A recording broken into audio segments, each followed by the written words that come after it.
think every child has the right to be embraced by a loving community.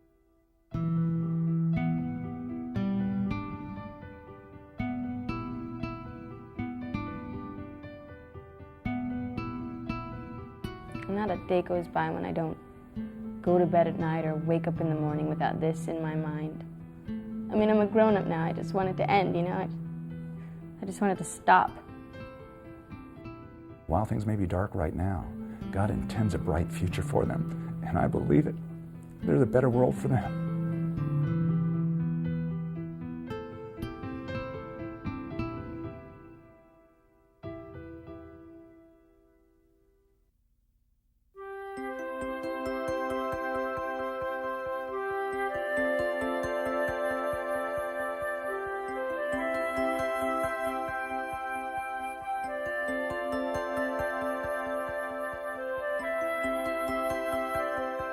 Oh, this is our clothes closet. All right. They come in here and they get clothes, shoes, socks. We got diaper bags. Cool. This for you. Thank you. Okay. Want a bottle? The Salvation Army has been called to serve with heart to God and hand to man. All of us who are involved in this ministry have an awesome responsibility and a wonderful privilege. We have a responsibility to represent the Salvation Army well, providing good programming in a safe environment. We need good people. We need leaders in our programs and our ministries, people who are prepared to make the difference in the life of a child and be part of the solution. This video is going to show you how to do just that. Some are children without childhoods, while some have grown up among us. But every child deserves to be loved and protected. Get my big kid too. You have learned how parents and members of the Corps can protect children from sexual abuse. But when you work with children or youth programs, you have an even greater responsibility to keep those programs safe. Through years of research, we've uncovered patterns in how child molesters operate in schools and churches and in other youth-serving organizations. And using that knowledge, we've developed best practices that help prevent child sexual abuse. She's a pretty girl, huh? There are 5 areas where you can establish best practices to keep your program safe.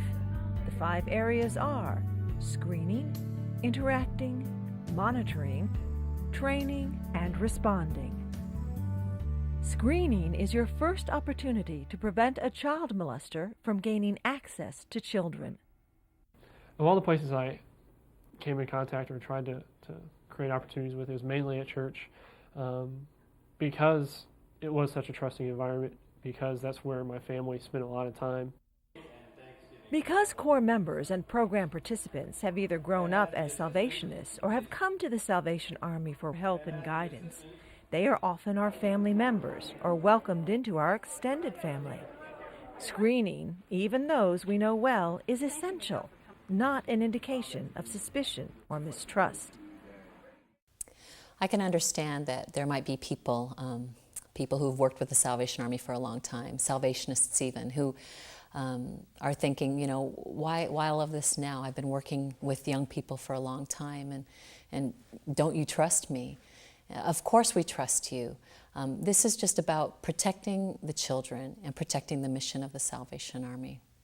I put up a facade to everybody, and everybody thought that I was just this good kid that was a Christian, goes to church, was there every Sunday with his dad, who was a deacon. Working with children. Careful screening includes using a standard application, completing face-to-face interviews, checking references, completing criminal and sex offender registry checks, and territorial registry checks. An application may show whether an applicant has been overly involved with children, if they've moved around or hopped from one job, one employment experience to another. The screening is really important to make sure that you find folks that are suitable and who have some background or some experience, not just the desire to work with kids, but have something that sort of documents the fact that they've been preparing themselves to work with kids. Use the face-to-face interview to learn more about the applicant, but also let the applicant know the steps your program takes to keep children safe. Find out about their activities and their hobbies and the things that they do outside of work. Be wary of someone whose activities all seem to center around children. And also be wary of someone who seems to be willing to take any kind of position just to gain access to children. Being around kids was an obsession for me.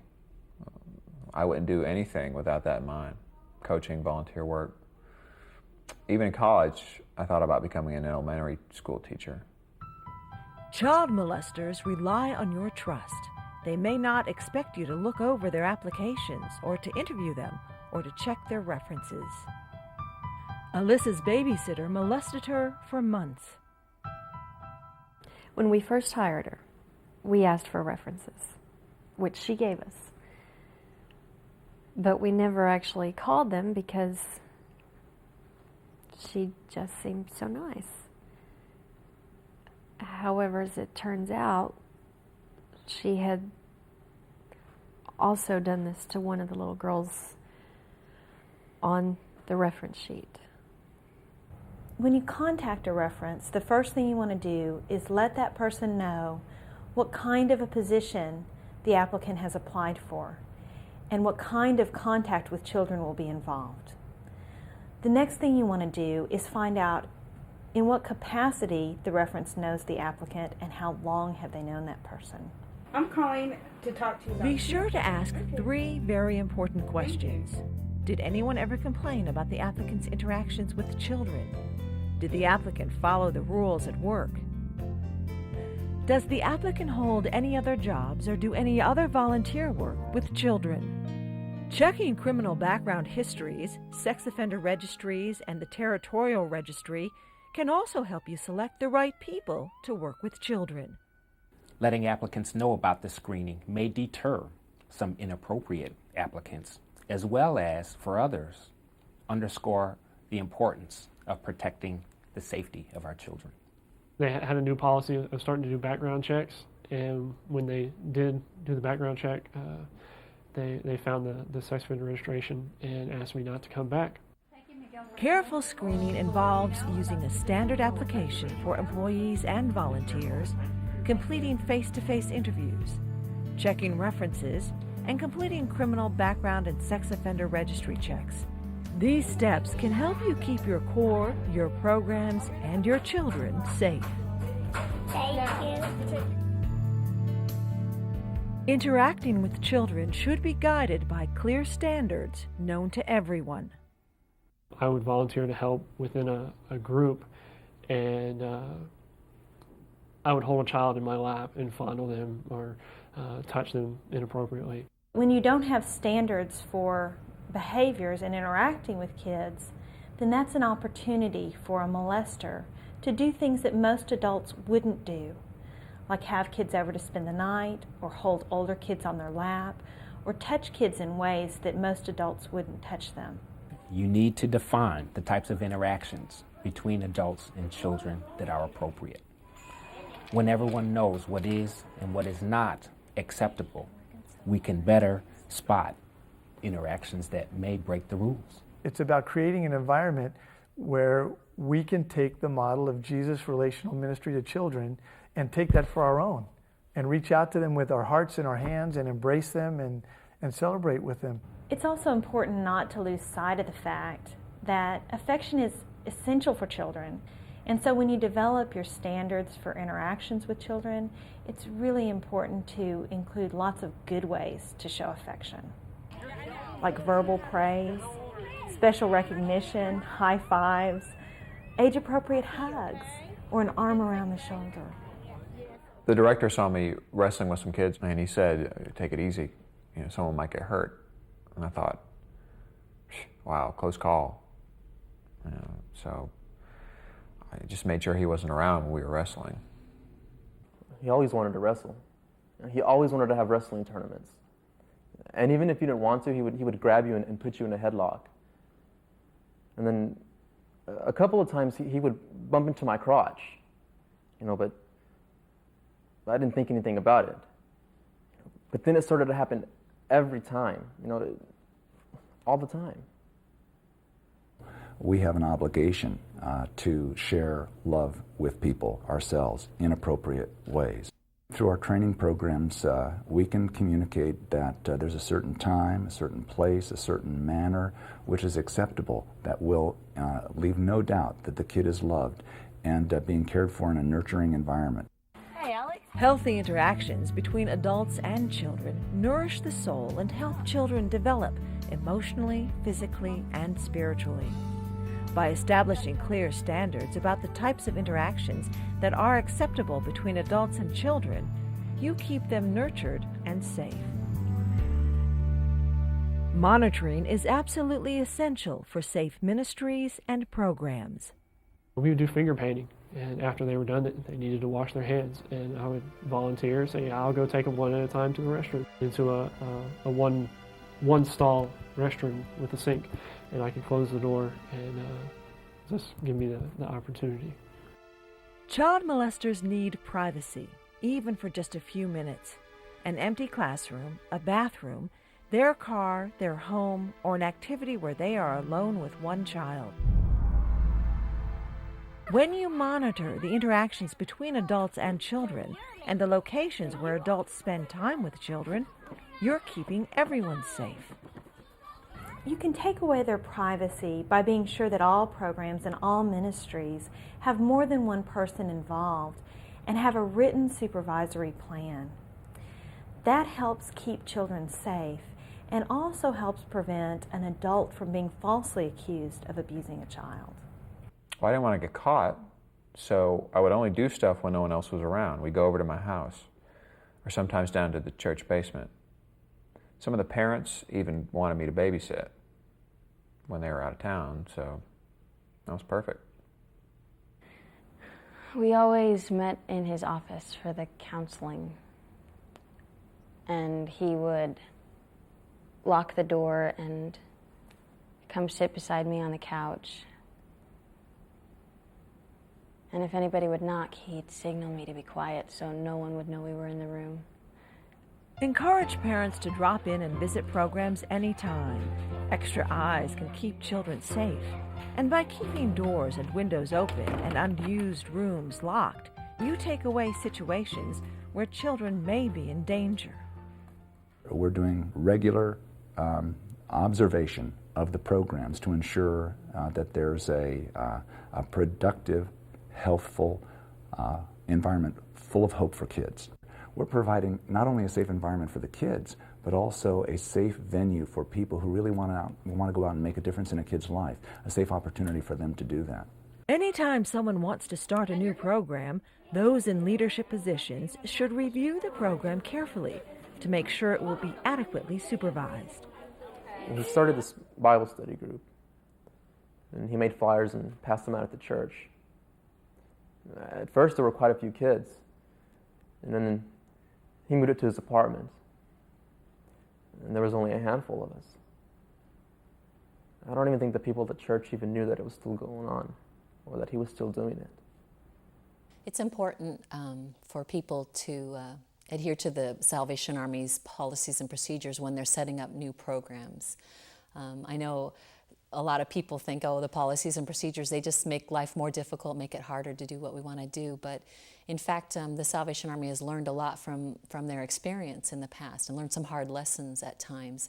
And for people starting new programs, it's good for them to learn from those past experiences.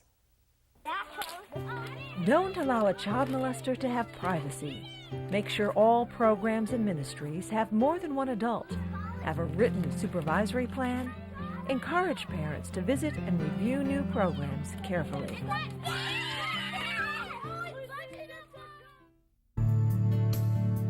Training provides everyone with the tools to keep children safe. Things were said by them to their parents, to other people within the church that were either explained away or kind of brushed off or not really paid attention to. If they had made that effort, could have prevented things from happening again. Training really needs to include how sexual abuse happens, how molesters behave, and how sexual abuse affects children and young people. we got a new officer, and he knew a lot about child molesters. So he started asking questions about why the Bible study classes would be at somebody's house and instead of at the church, and if there were any other adults there. And I think that he could tell from my answers that there was something wrong. And then he asked if we drank beer. And I finally just told him everything. Because the new officer at Marcus's Corps had been trained, he was able to tell something was wrong. Officers, employees, and volunteers, parents, even children can benefit from training. I really think training is at the heart and soul of the effective delivery of any kind of ministry. Who wouldn't want to learn how to do it better? Who wouldn't want to be more effective? No, I think we all buy into training for programs and leadership. Adults need to know the policies about appropriate interactions between adults and children. And they need to understand the methods child molesters use to trick children and parents. Training should also include how adults need to respond if they see things that concern them. Responding quickly gives you the power to protect children. I think that I was able to keep offending for as long as I did, in a large part because things were overlooked. I really do believe that things had been said by the children I had hurt, and that they had been either brushed off or explained away. Many times in cases of child sexual abuse, what people see is not abuse, but inappropriate behavior, a boundary violation, or something that just doesn't seem right. But they don't want to accuse a person of being a child molester, and so what they do is they make a mental note and say, I'm going to keep an eye on this situation. I'm going to see if something else happens. But that is the time that is most crucial to protecting children. Acting quickly, responding at that moment is your opportunity to protect a child from being abused. It was the secretary who finally said something. She went to my mom and told her she was worried that he was taking advantage of me. She had noticed how many times I'd come over to his office and how he treated me differently.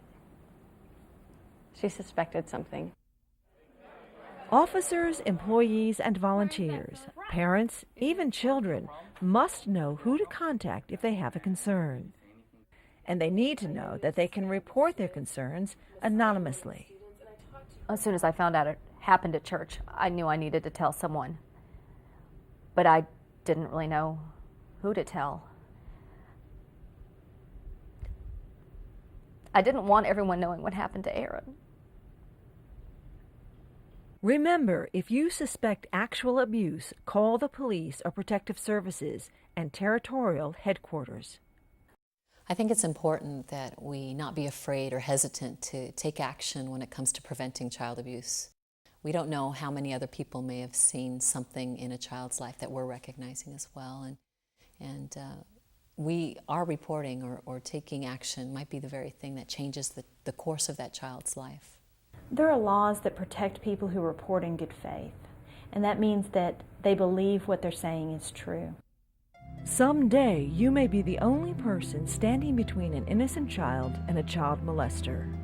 If you know how to respond, and respond quickly, you can save a child a lifetime of suffering. I molested 81 boys before I got caught. All I had to do was win them over, show their parents that I was a good guy, and get the boy to do some bad stuff. The kid that finally told, I did one thing wrong. I got careless and tried to move too fast. If I hadn't got caught when I was 15, I would definitely still be an offender.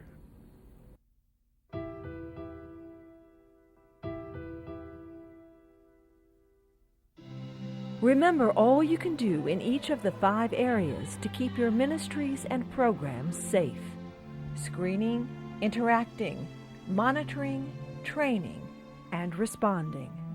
With the knowledge we have today, we have an opportunity to actually prevent child abuse. But what are we going to do with that opportunity? How many lives will be changed? How many children will be protected? We can make a difference in the life of a child, a difference to a whole generation.